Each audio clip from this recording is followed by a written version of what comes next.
welcome to the show. Happy holidays. It's another great edition of Bring It in the House, where we spotlight greatness. That's musicians, entertainers, artists, and leaders. I'm your host, Millie Mills, and we have a great leader in the house. He's a published author of poetry, a voiceover artist as well. Let's give it up for Nolan P. Holloway Jr., aka known as Mr. Scribe. Thank you. You're welcome. Happy holidays. How are you? Yeah, doing fine. The weather's getting a little bit chilly, but I'm originally from New York, so it's not as cold here that it would be if I was home. Well, in New York rather. But I'm doing fine. I'm doing well. Awesome. It's so good to have you on the show. I love this show. It's starting to grow on me. When I started the show 2 years ago, I was a little shy, and I'm still shy, but then I learned I feel like God helped me grow, because it's not about me. It's all about you guys reaching out and meeting extraordinary people. So I'm so excited to hear you. Yes. And what part of New York are you from, Nolan? I was born in the Bronx, but my parents bought a house when I was about 5 or 6 years old. So I grew up in East Elmhurst, Queens. Folks don't know exactly where that is. I could basically walk from my parents' house to LaGuardia Airport. That's how close we were. Really? We see the plane flying over all the time. Yeah. Amazing. That's amazing. You could just about walk there. How neat is that? And of course, I'm sure you're a Giants fan, right? Absolutely. All New York. I've been in Atlanta since 95, and everybody would tell me, "Oh, you live in Atlanta now. You got to be a Falcon fan." I said, "I might live in Atlanta, but I represent New York." You represent New York. I know that's right. Well, I'm a little biased because I have family in New York and Atlanta. So I love the Falcons and I love the Giants. What can I say? It's all good though. I watch the Falcons when they play as well, because I don't see the Giants too often being here in Georgia, because I don't get those games. But I watch the Falcons. But I like football anyway, so anybody that's playing, I'm usually watching. You're a big football person. Okay. I love it. I love it. Really, Sports. Yes. Awesome. And what high school did you attend in New York? Because we got to give a shout out to your alma mater. I went to W.C. Bryant High School in Woodside, New York. And I graduated. If I get the year I graduated, folks gonna know how ancient I am. I graduated from high school in 1976, the bicentennial. Our tassels were red, white, and blue. Wow. It was the United States 200-year birthday. It was the year that I graduated from high school. I never would have guessed. 76? Wow. 1976, yep. You look very well. Yeah, you look very well. I try to take care of myself, try to live properly, and don't eat right all the time, but I'm blessed. Really am. I'm blessed. I'm 64 now, and I go to the gym. Haven't been in a minute, but I plan on going back and just try to keep myself active. Somebody told me a long time ago, I used to hear the older people say, keep moving. Don't be sedentary. Don't just sit around and don't do anything. You got to walk, or just get outside and walk down the street, or just be active. That keeps your mind sharp, and it just keeps you alive, gives you a purpose of why you wake up in the mornings. That's right. That is so true. And you are a published author of poetry. Yes, I am. And a voiceover artist. So tell us about your book. Let's look at that cover real quick. The genesis of that is when I was 51. At the time, I was single at that time. I had been divorced for a number of years, met someone, and just wrote a little simple rhymey poem, and she liked it. And that relationship ended, and I just went on with my life, working, family, whatnot. When I turned 51, I know it had to be a gift from God, because it just came out of nowhere. I've read, I was a reader, but I've never thought of myself as a writer. And the poems just poured out of me. I would just be at work, sitting at my desk because I do accounts receivable. So I'm on the computer, but on my breaks and lunch hour, I would just write. And I would just write rhymes, and I would look up different poetry styles and once I got done with that, I had about 200 poems.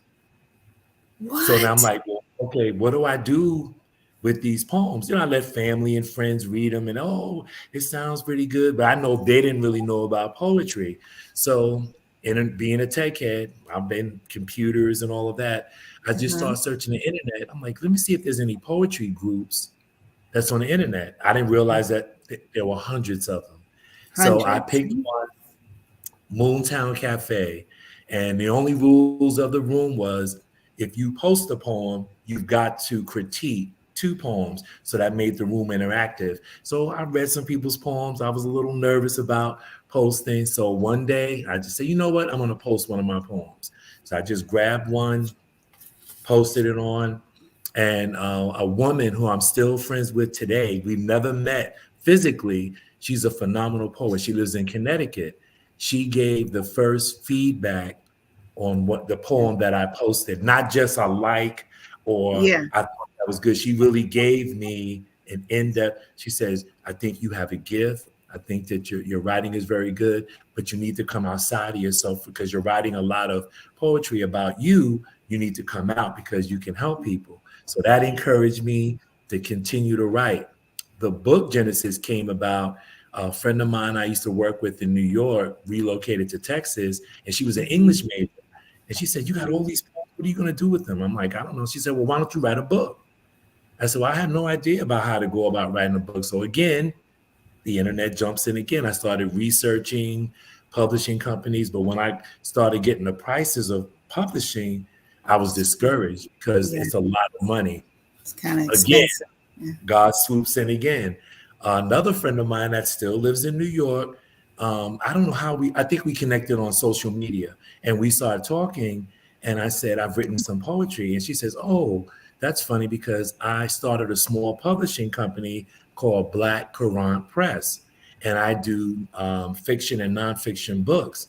And I said, well, I write poetry. She said, well, you know what? Send me 3 of your best poems and we'll see what happens. So I went through all the ones that I had, picked out the 3 that I thought was decent and emailed them to her. And a couple of days later, she called back and said, you didn't really write this, did you? Did you really? I said, yes, I wrote these. And she hired me on, we signed a contract. I worked with her for about 6 months. And that's where this book came from. This is the first book. This is your very first one. My very first Into My Rotation, a collection of scribes. And it's very introspective because a lot of the poems, I tried to pull them together. Okay, what's the theme? And pull out all the poems that kind of coincided with the theme of the book. And the title, Into My Rotation, came from my shop. I still shoot pool. We used to play pool every Friday and Saturday nights. The fellows together, my boy had a pool table, so we would shoot pool. So instead of going, well, what are we doing this weekend? I said, what's in your rotation for Friday? Oh, we're going to play pool. So that's where the title came, Into My Rotation, a collection of scribes. And instead of calling them poems, I call them scribes. Scribes. And then, and then instead of chapters, I said, I don't really want my first book to be typical where you just get a title in chapter 1, chapter 2. So I call them rotations. First rotation, second rotation, third rotation, fourth rotation. And that's where the genesis for the first book came. I was looking at it here and I saw it. Dun, dun, it's really nice. I love that the cover. I love that. I designed the cover, by the way, too. Did you? Graphics. Yeah, I didn't really know what I was doing, but I played around with some graphics, and I saw a picture of a staircase, and the staircase was rotating. So I said that would fit. So that's how I came up, and she worked with me and doing all the formatting. And I had a friend of mine, the same friend that suggested that I write a book. She did the editing for me. Wow! Look at that! Look at God! It was meant. That was meant to be. There's no doubt in my mind that this whole meeting Beverly, who was the publisher, meeting Fran, who did the editing, all of that was from him. And then here's the other part of that. The story just continues.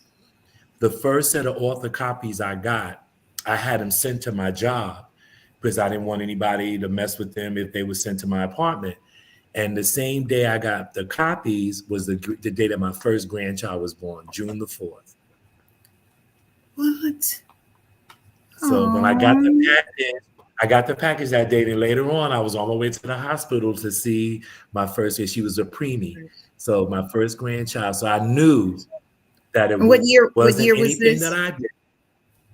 That was 80. When was that? When was Danielle born? Danielle was born in, I can't even remember her birthday at this moment, but she's 10. So just take 22 months. Okay. And 2012 so, then. Yeah. 2012. 2012. Okay. Okay. See, hey, that's the. I thought I was good at math off the top of my head. Yeah. That's I have a published book too, and I published mine in 2012 as well. Seriously. Wow. See how the circle it's just amazing how he connects people, how people come in and out of season in your life, and you make connections with these. And when you look back, there was a reason why I met this person. There's a reason why this person was in my life. We know they come and go, especially these days with all the different nuances that we've gone through over the last 3 years. Yeah, it's yeah, you got that right. Yeah, people come and go, and I within the last 3 weeks, I've lost 3 loved ones, and it's been kind of tough, but it's tough. It's tough. It's very I've gone through a number within the last 7 years. And my brother, my dad, 22 years ago. Last August, my mother, and then I had a daughter that I was estranged from for a number of years, and that'll be the 7th or 8th anniversary. And she was in Pennsylvania, and we still to this day don't really know what happened. We just know that she was with her boyfriend. They were in a rail yard or whatever, and she was hit. And they did an investigation, but we never. And that's one of the books too. One of the books was birthed out of my grief and going through that. And the thing is, I prayed about it and, got the instruction from the Holy Spirit that you may never find out, but one day you don't know, it might be revealed to you. So that kind of helped me get through that rather than pining and getting depressed. And we know, Melly, about mental health these days. Where people smiling. They're smiling. Hey, Millie, how you doing? I'm fine. And inside, you're being torn apart. So yeah. Good example is the young man who passed away. Everybody's talking about DJ Twitch. I remember him. Yeah, I remember watching Do You Think You Can Dance and his first audition and how he was able to go through. He didn't win, but he made such an impression. He became part of the show. He went on from there to do the Ellen DeGeneres show. He toured with, because So You Think You Could Dance had a tour as well. And he was one of the dancers on the tour. And then he started his family, but no one knows what's inside of a person. God knows, but God we knows. As people, we make assumptions, we judge, we make assumptions about people. She's this, he's that.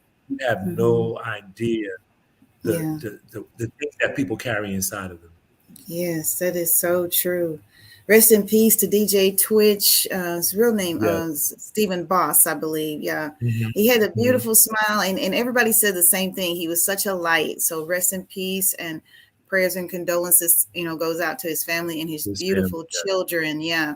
So especially his children and his lovely because wife. They got to grow up now with maybe not knowing what their dad, and they may blame themselves. Well, why did that happen to him? Did I have anything to do with it? They're going to need some. They're going to need some help with dealing with that as they grow up. Yes. So, rest in peace. So back to you now. You were saying that we know the first book is into my rotation. My rotation. And so you got 2 more books, correct? Yeah. The second book, as I continue to write the poems that I compiled for the first book, was kind of introspective, romantic, things like that. This book, which is Journey to the Poetic Light, Illuminations, again, trying to, the next book, how do I pull all this together? All the poems have light themes. Inner light, what's in me, outer luminance, the light that I see outside of myself, dim, because we all are melancholy and we have those sad moments. But because I'm a believer, the last chapter of the book is new light, because new light that's like you sleep at night and you wake up and the sun is shining through your window. The darkness was there, but it was only temporary because that next morning, so new light. All my poems, no matter if they're dark or melancholy or sad, always ends in light. And the reason why that is because it was revealed to me as I'm going through this journey. I already have the victory. No matter what I'm suffering through, what I'm going through, at the end of the day, we know who's in control, and we know what he has in store for us if we persevere and stay on the path. So even though I go through tough time, I'm still a winner, because at the end of the day, I'm going to win, because he's giving me the situation. So yeah, because we all are not perfect. We all go through depression and suffering and those type of things. But we know at the end of the day, if we persevere, the rewards on the other side. This is just temporary right here. People get so caught up in the material things of life.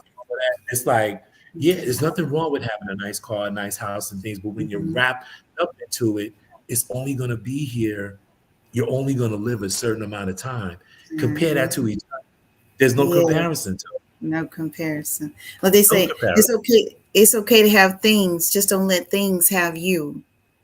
And we see that is evident. But again, we really shouldn't be surprised, because the word talks about all of these different things. People acting like they're all shocked and all taken aback about things. That's what's going on with the crime, with the suicide, with people's mentality on how they look at things that are so wrong. I can see that they're so wrong, but to them, they don't see a problem. They don't have a problem with it. That's right. They don't see it at all. They just see it as, hey, this is the norm. Do what you want to do, have fun, enjoy, go do everything you want to do that makes you feel. But I know that empty hole is not going to be filled by those things, because I delved in certain things like that, and I had to wake up one morning and go, you know what? That's not going to do it for me. Yeah, I know. And it's got to be something, a little more substance. That's just not going to do it. It's not a little bit more than that. A little bit more than just running around chasing after things. That's not going to get it. It's not going to do it. So with that, I just want to ask, where does your inspiration come from? When you're doing your poetry, is it a little bit of, what we're talking about now, life experiences, or does Absolutely. it okay? Because sometimes people just boom, it just hits. It's life. It's a little bit of everything. It's like when I started writing, it was more of life experience. I was in a relationship, so some of the romantic came from that. What my mom was going through, some of it came from that. What I was dealing with, and like if I'm driving to work one morning, and when I leave from work, I had to leave fairly early when I was driving into work, and I would just see the sunrise as I'm driving down the highway. If I'm driving east, I would see the sun come up, and it would just give me a certain feeling like. And then the words would come. So I'll be sitting, I might hurry up and get to a piece of paper to write it down, because I would forget. I would forget. It used to be somewhat merely where I would dream in poetry.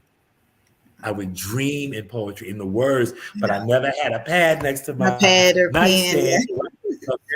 Or I'll just walk outside the front of my house and I'll just do a reel on a Facebook Live of what I'm seeing. I look into the sky, I see the majesty of a sunset, the rising of the sun, and all these little things that some people notice, but a lot of people miss because they're so busy with every other thing. And just to walk, because I live in a rural area, so I could just walk outside and look at the sky and just see, because it's dark out here, and just to see the heavens and the stars, and not really saying anything, just be quiet, just gaze and just take it in. Take it all in. And to have people that have read my books give me feedback, like somebody have read my books, like, wow, this one piece really touched me. This piece spoke to me. Those type of things is what kind of fuels the creative fire, as they say. And I'm putting the picture up there because you have 3 books. You got the Life Between the Words, Into My Rotation. That was the latest one. Okay, so you just released the one that says Life Between the Words. Yeah, Life Between the Words is about 2 to 3 years old. Life Between the Words. So when I wrote this book is basically me dealing with my grief. My mother was diagnosed with cancer, multiple myeloma. So I would she was in New York at the time, and my sister was teaching in New York, and my sister was a primary caregiver. When we ended up selling the house because she kept falling, Then the dementia came on set, and then my sister had to take over the finances. I would go back and forth from home to try to do, but my sister was the primary caregiver, and it took a toll on her. And then the death of my daughter, the death of my brother. My brother lived in Georgia. He moved from Seattle to Georgia, and I think he knew he had diabetes, but he just wasn't into doctors because he was misdiagnosed a long time ago. So he didn't do his due diligence as far as going to visit. And he would come play pool with us every week because we lived across the street from each other. And the guy that we played pool with, my childhood friend from New York, moved next door to my brother's wife. At the time, she lived there. She knew him. And then my brother started dating her, and she mentioned, oh, we have the neighbors next door. They sell the African-American art, and his name is Kenner. My brother said, Kenner, do you know where they're from? I think he's from New York. So my brother walked over, knocked on the door, and says, and his wife answered the door. And she said, yeah, he said, my name is Lawrence. I'm from East Elmhurst. She said, oh, my husband's from East Elmhurst. Come to find out, we all reconnected, and we would go play pool at Omar's house because he had a pool table. So 3 guys from New York moved to Georgia at different times and ended up being in the same circle. The same circle. Oh, that's God too. Everything is orchestrated. I truly believe that. I really believe it. And that book, Life Between the Words, was just, it had to come out. I mean, I got pieces in there about my daughter. I have pieces about me thinking about my brother in a metaphoric type of way, pieces about my mom, the pain that I had to deal with is going through the things that I had to go through. So that's where Life Between the Words came from. Yeah, awesome. And of course, you are a published author, but do you perform at some of those events like the spoken word? Yes, you're on point, Millie. As a matter of fact, last Saturday, I have a friend of mine. Her name is Davida the Poet. She has open mics over the years, and she had the last one of 2022 last week. And I had been, with the pandemic, I hadn't done anything. And I said, you know what? I'm going to get up and go. And I went and I did a new piece that I had written that last Saturday night, like around this time last Saturday, I was at the shows in downtown Atlanta. So I'm getting back into, I was doing it before. I mean, I would, get in front. As you can see, I'm kind of an outgoing, extroverted type of person. That's so great. It's nothing for me to get up in front of an audience and speak. I don't get nervous or anything like that. I've just kind of always been that way. That's wonderful. Sometimes I get shy. I don't know. I think I'm an ambivert. Have you heard of that? That's No, I've never heard of that before. It's a balance of being an extrovert and an introvert, and it's in the middle. It's a balance between the two. But does that depend on what situation you're in, whether you're one or the other? Sometimes it does, yes. Oh, okay. Sometimes it does.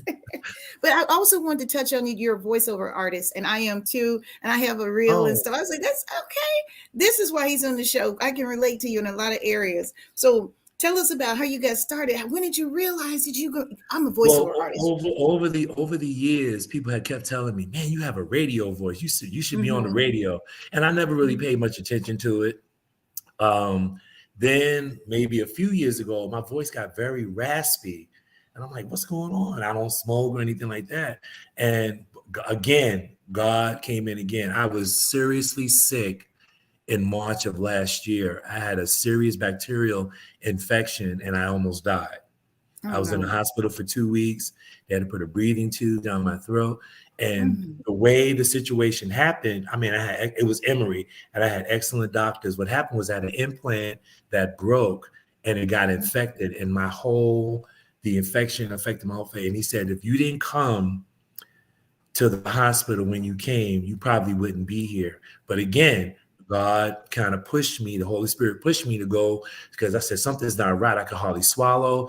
Went to the, I guess those, not the actual hospital, but the clinics that they have, the local clinics. There's one not too far from me. And when the doctor looked at me and took x-rays, she said, no, you're going to the hospital. I don't like what I'm looking at. I got put in the ambulance, went to ICU, had MRIs, etc. When they did that, when they did the surgery, I had was supposed to be 4 surgeries, Inflammation. only had 3, thank goodness. Okay, What happened was good. they found a cyst in my larynx. Oh, So no. once they took that out, this is how my voice sounded. Because I was Chris, wanting to do voices. Everybody was before I found out that I had that. Everybody, you got a great voice. But then my voice became raspy, and I wanted to get into voiceovers, even with that, because I went and took a couple of lessons with a coach, and he said your voice might be usable because you have a different, unique sounding voice. But then I was so happy when they found it, and I had the operation not too long after I got past the major surgery and had that done. And once my voice came back, I'm like, you know what? I'm going to do this. So I started again. Internet is great. So I researching, and my wife bought me a USB mic, a blue Yeti. I'm online practicing recording and stuff. So as I research further, it's like, well, a USB mic really doesn't work that well for voiceovers. You have to get an XLR with a preamp. Or let's not to interrupt because we're almost out of time, but I want them to hear what you sound like. I have your demo. No problem. Yeah, and I just started getting into it and started studying. I wish that this Christmas leave you with the most special memories to cherish. Wishing you a perfect Merry Christmas. May God shower you with new opportunities and lots of blessings. With the festive season of Christmas, I pray for your success and joy. I wish that this Christmas leave you with the most special memories to cherish. Wishing you a perfect Merry Christmas. May God... All right, so let's listen to the other one. The mission of St. Jude's Children's Research Hospital is to advance cures and means of prevention for pediatric catastrophic diseases through research and treatment, consistent with the vision of our founder, Danny Thomas. We'll come back to that one. But I also want to share, I was able to find your promo video on YouTube. I want to play that regarding your book. So this one is called Progression and Regression. Moving forward and making changes. Past the tugs at the edges of my mind. Mind battles between clarity and confusion, which leave me barren and numb. Frustrated because I know where the help is. Headaches. Available for me to tap into. We all wish they would go away. Intellect there to is reason, a solution. logical outcome to a rational situation. I just take 2 words tumble out attention, that make no more sense throbbing, compared to no what more pain. the brain calculates. My headache to one that I speak gone. to has no idea what is happening. Think I'm tripping. Started the day on the progressive, thinking positive and looking to making my day joyous. I don't even understand the process, so how can I explain it to the person that wants to be involved? Progression pulls forward, regression backwards. Need the balance of the opposite to keep my sanity intact. No, I'm not crazy, but the grip is slipping, slowly slipping. You know you can. Can you know you? A gentle voice responded, "It is I, Maria, a calf who has found herself far from home." The mission of St. Jude's Children's Research Hospital is to advance cures and means of prevention for pediatric catastrophic diseases through research and treatment, consistent with the vision of our founder, Danny Thomas. No child is denied treatment based on race, religion, or family. That was really nice. Yeah, that was good. And if you heard my voice in that moment, that's when I had, and I didn't know I had it at that point. Yeah, it was raspy. I mean, time. You know, when you're having fun, we should have done an hour. Absolutely. You know what we got to do? We got to salute the family though before we get out of here. We got to hear you. Yeah, there's your beautiful wife. That's my sister. We all get that. That's your sister. We all wish they would go away. Okay. There is a solution. And then I saw a picture of the children. Where I just go? take 2 And there's no more tension, now, no more the ones, throbbing, the glands no more are the pain. two ones with the jackets, the one with the red jackets. Completely gone. The one sitting down is Chase, Liam. The one sitting next to him, that's Ari and Brielle. Those four are my grands. The sprawling valley, signed to himself and said, "Woo, man, that's a beautiful, beautiful picture.